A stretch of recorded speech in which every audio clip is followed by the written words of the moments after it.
As the start time approached, I pondered whether she was running late again. I glanced at the vacant chair, and my colleagues mirrored my frustration. Eventually, the rightful occupant arrived, an hour after our business had commenced. "My name is Casey," she introduced herself. "I'm a 48-year-old office worker. I live with my husband Scott and our 2 kids who are now in high school and middle school, so they're quite independent. This allows me to focus on my job."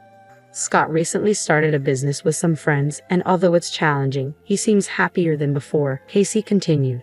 "I've been working in accounting at this small to mid-sized company for quite some time. I get along well with the part-time staff, but I'm having issues with a newer employee named Frances.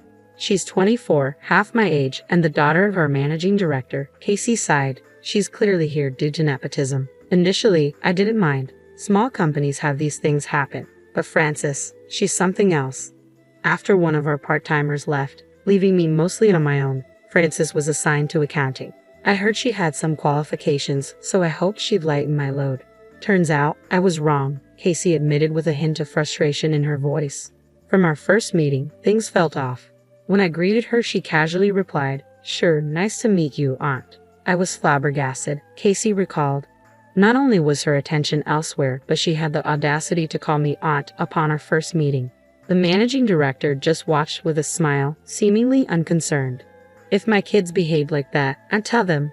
Don't be rude. Are things just different nowadays?" Casey wondered aloud. "I've never been fond of our managing director personally. We only converse when necessary. I didn't realize he was so indulgent with his daughter. He probably thinks she can do no wrong.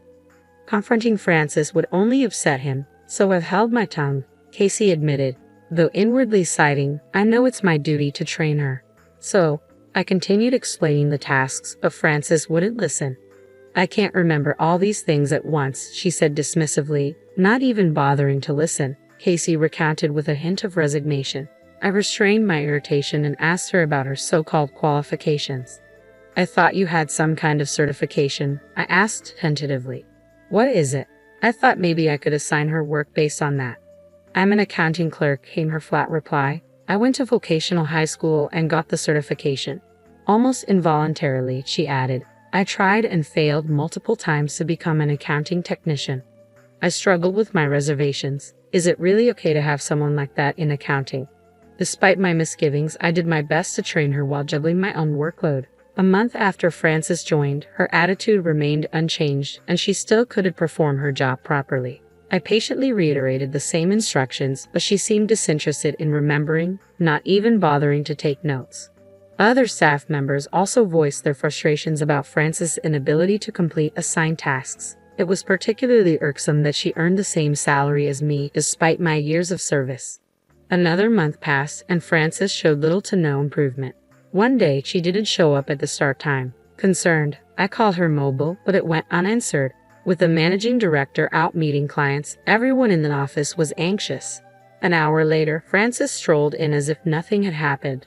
"Is everything okay?" I asked, trying to mask my frustration. "Looks like it," she replied casually. "I'd overslept. What kind of professional does that?" I scolded Frances sternly. "If you're going to be late, you should at least inform the office." "Okay," she replied nonchalantly. From then on, Frances started arriving late more frequently. Despite supposedly living with her family, she often spent nights out, a fact even the managing director was unaware of. There were instances when she arrived late even when the managing director was present, to which he would merely comment, "Oh, you're late today," leaving everyone else bewildered. The stress of dealing with Frances continued to mount in various ways until the incident occurred. Is she late again? Even the managing director was unaware that she had spent another night away, allegedly at her lover's place. The start time passed with no sign of her. I called her mobile again, but as expected, there was no answer. At this point, should we just ignore her? My colleague Dina asked, clearly frustrated. Finally, Frances arrived, more than an hour late. She sat down at her desk without a greeting and began applying makeup as if nothing had happened. Everyone was stunned, but she appeared unconcerned. "Frances, this really isn't okay." I finally spoke up. She looked at me, puzzled. "You come in late with no greeting and start doing your makeup. I've told you before to call if you're going to be late. Remember? It's like they don't seem to know what's wrong." I muttered to myself, feeling absurd having to lecture a 24-year-old adult like a child. Francis sulked, displaying a childlike attitude. Isn't it common courtesy to apologize when you're late? I added, exasperated. At that moment, the managing director stormed over to me, his face twisted in anger. You insolent brat, who do you think you are? You're fired. I almost blurted out, what? But managed to hold my tongue. Nervous glances darted around the room. Of course, the president is conveniently absent, I thought to myself. Well, the president's not really reliable to begin with.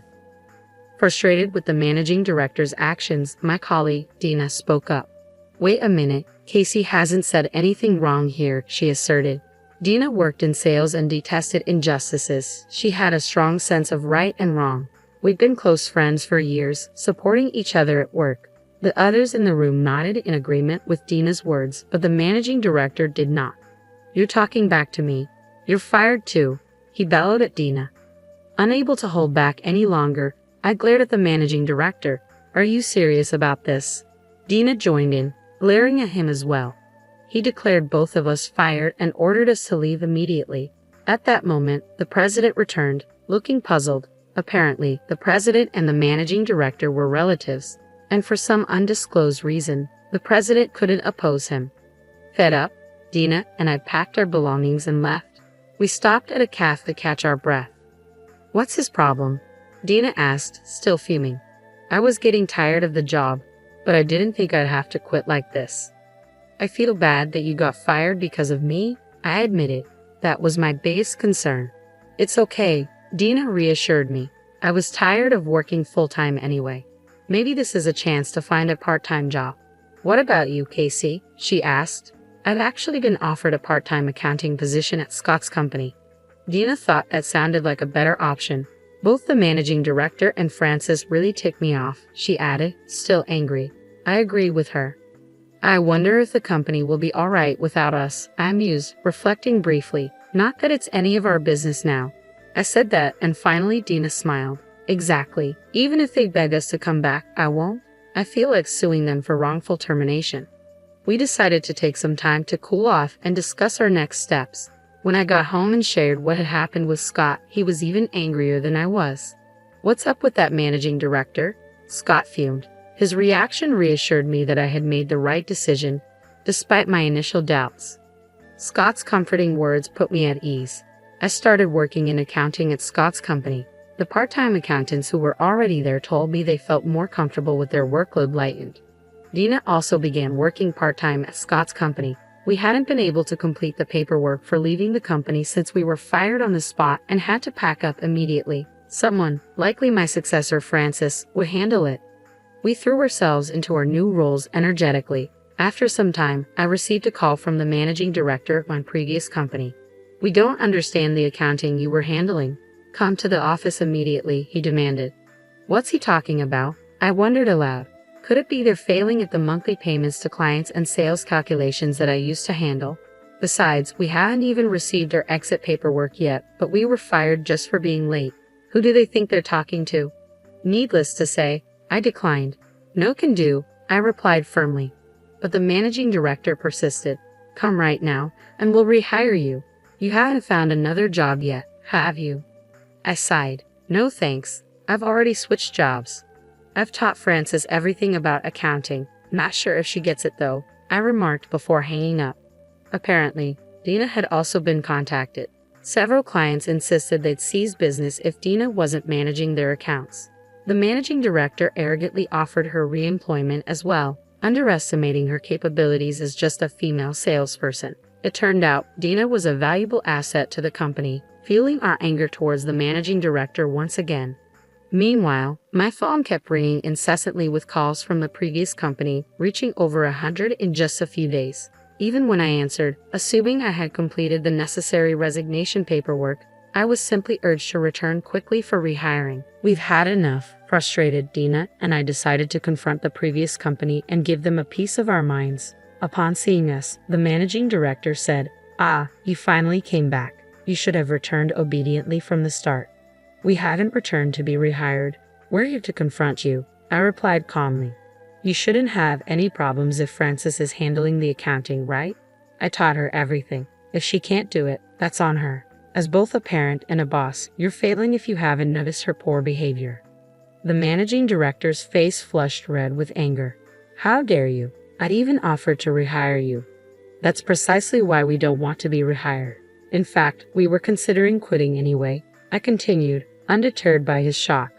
And has Frances started acting like a responsible adult yet? Dina interjected. While I don't deny nepotism, at least have her work properly.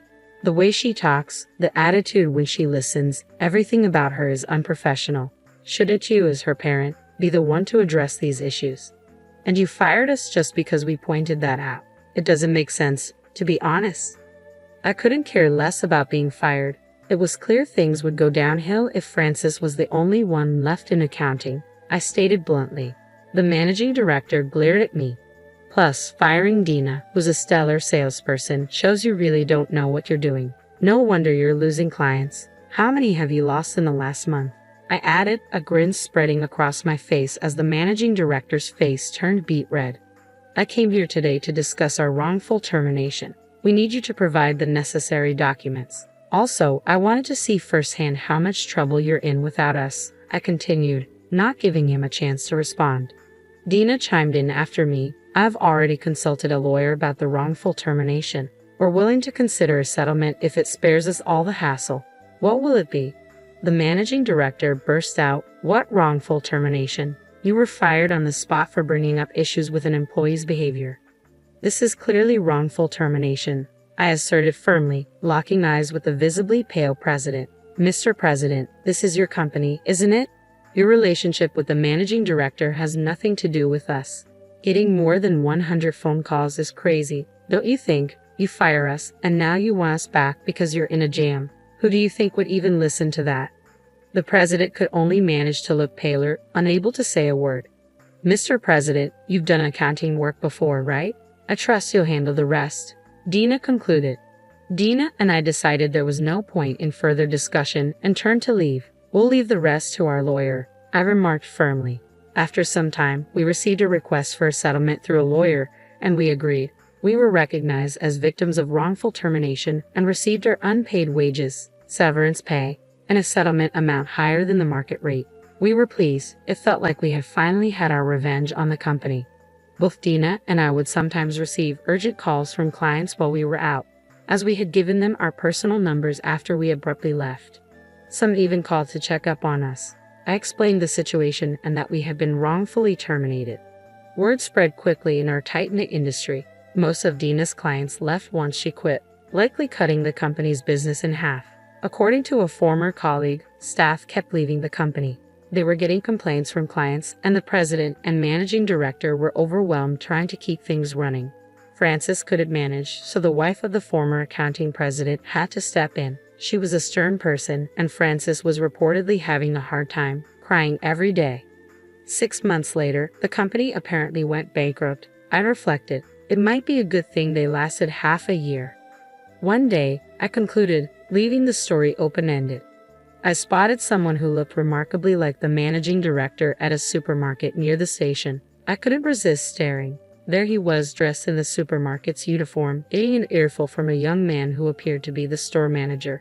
It seemed he was working part-time at the supermarket because he couldn't secure another job. I couldn't help but chuckle at the irony of the once haughty managing director now being scolded by someone younger. Our eyes met briefly from a distance, and I gave him a nod, which he predictably ignored. Since I frequented that supermarket, I made it a habit to look out for him. He was often caught in the midst of being reprimanded for something. I had thought he was competent, but Dina later informed me that he often took credit for his subordinates' work. Speaking of which, when I mentioned the supermarket to Dina, she started going there out of curiosity and eventually became a regular customer. In a way, the managing director's presence was contributing to the supermarket's revenue, so maybe he did have some competence after all, though he was always getting yelled at. Dina and I continued to work happily at Scott's company. Scott even expressed relief, noting that our efforts had boosted the company's sales. We both looked forward to Scott treating us to dinner for our upcoming birthdays.